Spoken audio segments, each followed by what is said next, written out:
I promise the next video that I make will not be about Jason Tatum. I promise, I give you my word, I won't talk about him for 2 weeks.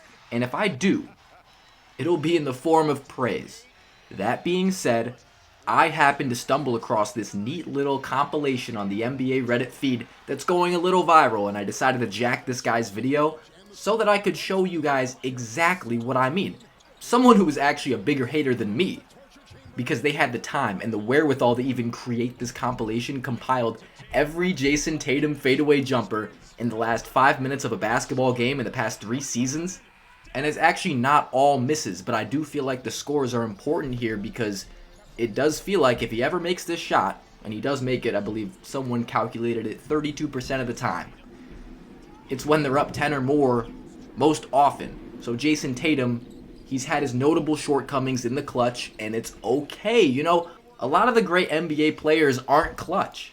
Paul George isn't clutch, and Paul George, who is an excellent comp, by the way, for the player that Jason Tatum has become. Easily the best comp for him that exists, but with a more muscular build that should allow him more attempts at the rim and at the free throw line, which he for some reason shies away from in situations where he should be getting as close as possible to the basket. Despite his elite ball handling ability for his size, I understand he's made more of a point of getting all the way there in general, and his game has been all the way better for it. However, when he starts settling for these fadeaways over guards or big guys he should just be going by, it gets spooky.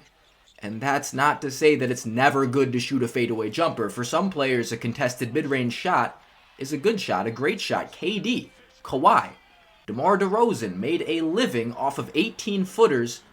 Tatum is just not one of these guys as far as mid-range proficiency, and he sure as hell isn't his idol Kobe Bryant, who it feels like he's hell-bent on trying to be. There's a sort of weird obsession with finesse over power with these guys who just need to put their head down and bully defenders, and I really hope this isn't where a guy like Paolo Banchero is headed, because he definitely needs to be averaging 10 free throw attempts per game with a player build most comparable to LeBron James more than anybody in the league right now. And I say Paolo because he does remind me of Tatum in a lot of ways, just a guy that should be using his physical strength to overpower guys more than he does.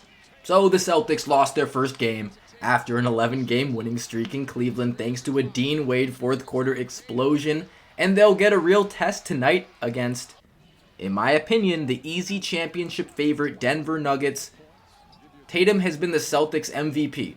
Okay, not the MVP of the league, but he is running the show. And usually the Celtics don't have to worry about clutch time and tie games in the last few minutes, but playoffs are going to show up. The Celtics are going to be in the playoffs, and they're going to have to see the Miami Heats of the world.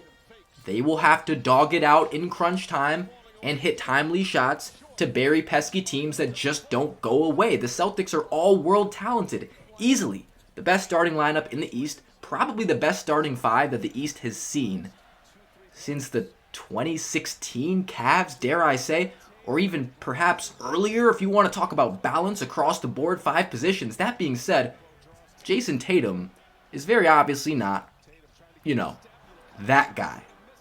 But look, if this guy is the player that the Celtics fans want to act like he is, an MVP caliber guy, this team has no excuse to not win a championship with this roster, and if they don't, it will be because he wasn't good enough as the number one on this team to lead them there. And of course, he's still a young star with room to grow and mature. But this is garbage for a guy whose acumen is beyond chucking shots like this. When things get tight, he's been in countless situations where he has to deliver, and he just makes it so much more difficult than it needs to be. The Celtics offense is a juggernaut in the first half. Generally, by the third quarter, they just have no problem holding teams off to the rest of the game. But when it gets intense, and it will, and it does sometimes, it's maybe not as common for other teams who have to play more of these super close, gutted out at the end games, but when it gets tough, the ball sticks more. This team ends up relying more so on an iso ball approach to close games out, and what you see in this comp is how they lose those games, plain and simple.